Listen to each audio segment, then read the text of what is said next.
Bad migao mochung' ne jela ma pacho ka ochako juma mar dhialo chenro mag bero sekta mar jela. Jatend migao mar jolweny Soipan Tuya ochiwo twak e romono mar twak ewi okenge mag bero jela ma pacho ka kendo puoyo okenge ma oseketi.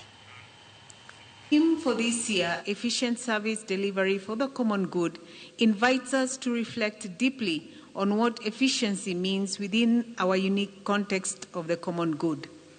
That we use our individual and collective efforts, talents, and decisions to benefit everyone in society. It reminds us that efficiency in correctional service must not be measured merely by numbers or processes, but by the real, lasting impact we make in the lives of many who are entrusted to us. We collaborate with the Social Service Agency, Family, Women and Children Committee, Tourism Agency to provide different kinds of training and vocational education to prisons and to improve social adaptation, offer further employment. We are also coming up with the valuation framework so that we can have a proper way or a uniform way of valuing our assets. We are witnessing steady progress through reintegration programs,